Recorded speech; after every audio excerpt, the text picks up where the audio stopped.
আজকের এই সমন্বয় সভাতে আপনারা সবাই এসেছেন। আপনাদের সবাইকে আমি ধন্যবাদ জ্ঞাপন করছি। এখানে মঞ্চে যারা রয়েছেন, বিডিও সাহেব, আমার কলিগ যারা রয়েছেন, জনপ্রতিনিধি যারা রয়েছেন, ইমাম সাহেবরা যারা রয়েছেন, এখানে কারোর সাথে আমার পরিচয় অলরেডি হয়েছে।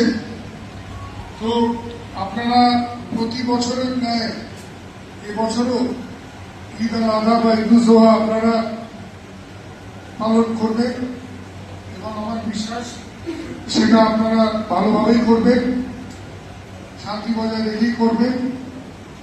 আমাদের বর্তমান সরকার এবং আমাদের পুলিশ প্রশাসন সর্বদা আপনাদের সেবায় আমরা নিয়োজিত রয়েছি। আমরা পর্যাপ্ত সিকিউরিটি মেজার্স আমরা নেব, যাতে সেদিন ঈদের দিন তার আগে এবং পরেও চারিদিকে পেট্রোলিং থাকে। একটা জিনিস আমি আপনাদের বলতে চাই এই মঞ্চ থেকে, এসডিপিও হিসেবে, যারা ভালো মানুষ, যারা নিরীহ মানুষ, প্রশাসন সবসময় তাদের পাশে আছে, সাহায্যের হাত তাদেরকে বাড়িয়ে দেবে। কিন্তু যে দুষ্ট মানুষ, যে ক্রিমিনাল, তাকে আমরা কঠোরভাবে ডিল করব, এটা নিয়ে কেউ ডাউট রাখবে না। সেখানে ধর্ম বা সেখানে কোনো পার্টি বা কোনো বর্ণ নির্বিশেষে আমরা কিন্তু সেটা দেখব। ঈদ আল আযহার যে নিয়ম কানুন আছে আপনারা অলরেডি জানেন।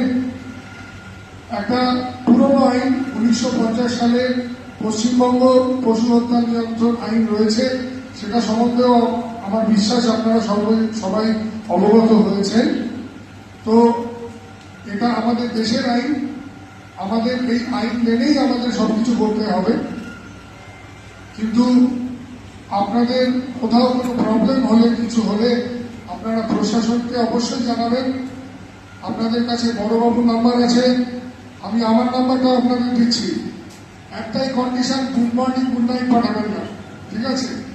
9147888409। আরেকবার বলছি, 9147388409। কোনো আপনাদের যদি কোথাও কোনো অসুবিধে বা কোথাও কোনো ক্রাইম হচ্ছে, কিছু হচ্ছে, আপনারা এই নম্বরে হোয়াটসঅ্যাপ করে জানাতে পারেন। শুধু দয়া করে সকাল বা সন্ধ্যেবেলায় গুড মর্নিং গুড নাইটটা পাঠাবেন না, বা সেইটুকুই।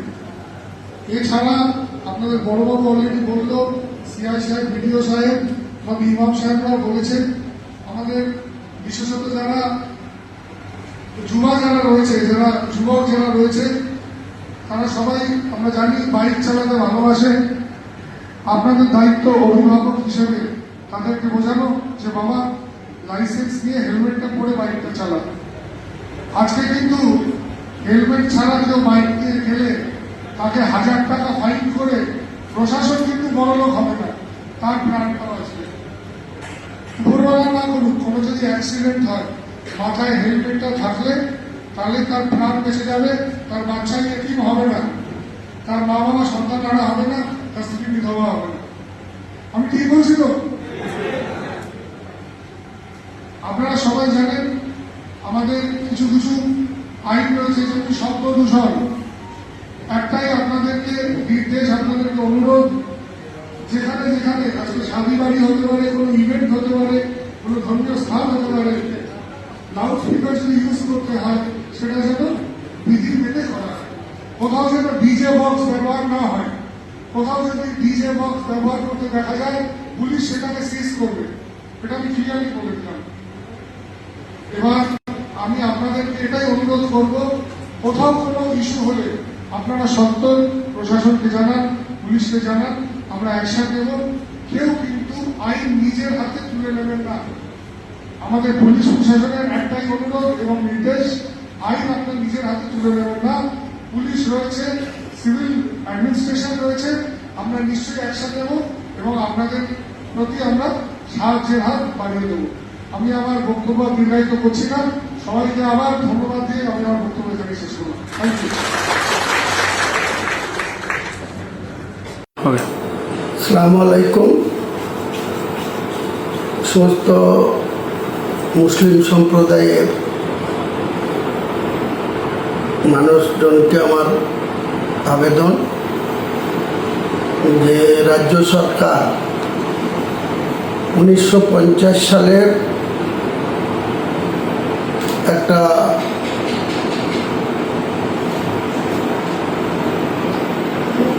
নির্দেশ বা অর্ডারের কপি গত কয়েকদিনে বিভিন্ন থানার অফিসাররা বা জেলা শাসক বা জেলার পুলিশ সুপাররা বিভিন্ন জায়গায় সেটাকে বোঝাচ্ছেন বা বলছেন বা তাদের আবেদন রয়েছে যে এটাকে মান্যতা দেওয়া। কিন্তু আমরা মনে করি যে 1950 সালের যেটা অর্ডার বা আইন, সেই আইনে কোথাও কুরবানি করা যাবে না এটা বলা নেই। কাজে এই মুর্শিদাবাদ জেলার সম্মানীয় পুলিশ সুপার থেকে শুরু করে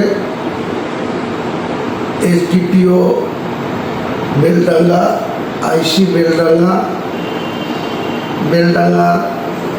সম্মানীয় বিজেপির এমএলএ ভরত কুমার ঝাওয়া এবং আমি নওদার এমএলএ হিসাবে আমরা প্রশাসনের সঙ্গে একটা মিটিং গত দুদিন আগে করেছি। তাতে কোথাও এই এসডিপিও লেভেলের অফিসার বা আইসি বেলডাঙ্গা কোথাও বলেননি যে গরু কুরবানি দেওয়া কঠোরভাবে নিষিদ্ধ, এটা বলেননি। আমরা সেখানে সম্মানীয় ভরত কুমার ঝাওয়ার এবং এসডিপিও বেলডাঙ্গা, আইসি বেলডাঙ্গা এবং আরও থানার আধিকারিকদের নিয়ে এবং বেলডাঙ্গার মুসলিম সমাজের বিভিন্ন সমাজের লোকজন যারা সমাজের সেক্রেটারি, প্রেসিডেন্ট, ইমাম, তাদের নিয়ে মিটিং করে সুস্থভাবে যে কোনো পাবলিক প্লেসে কুরবানি না করে যাতে মুসলিম গ্রামগুলা তাদের ঢাকা ঢোকা ঘোরা জায়গায় কুরবানি করে এবং কুরবানির চামড়া অবশ্যই বিক্রি না করে যাতে মাটিতে পুঁতে দেয় তাদের নিজের এলাকায়, এবং বিকেল 4টের মধ্যে কুরবানির মাংস নিজেদের মধ্যে বিতরণ করে নিজেরাই সুস্থভাবে সেটাকে ভক্ষণ করবে।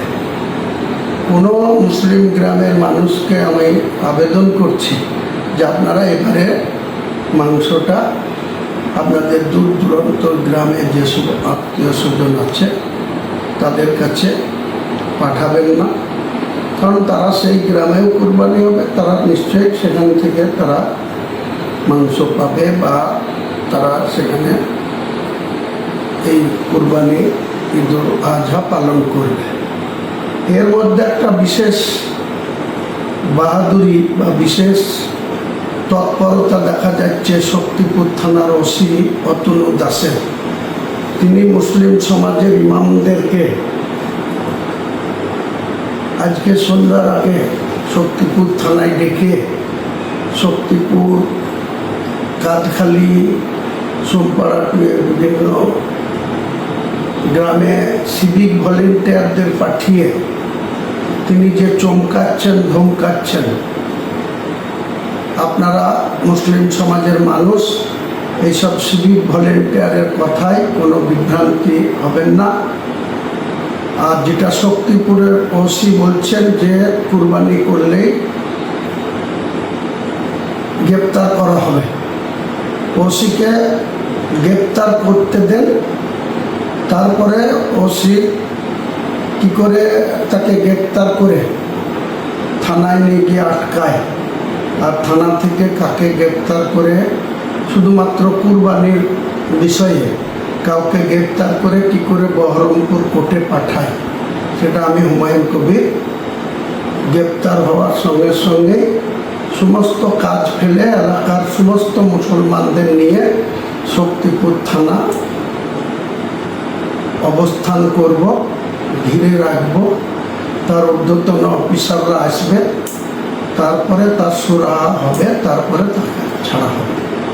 এটা পরিষ্কার। শক্তিপুর থানার ওসি তার যে ঔদ্ধত্য আচরণ বা যে প্রত্যেকটা সমাজের ইমামদের দেখে যে হুমকি দিচ্ছেন, আপনার যদি এতই রাজ্য সরকারের হোম ডিপার্টমেন্টের বা চিফ সেক্রেটারির অর্ডার মান্যতা দেওয়ার অত ইচ্ছা থাকে, তাহলে আপনি যে লিফলেট বিলি করছেন সেই লিফলেটে আপনি নিজে ওসি শক্তিপুরে সিল মেরে সই করে ডেট দিয়ে আপনি নির্দেশ পাঠান, তারপরে আপনার সঙ্গে আমরা অপারেশন করব।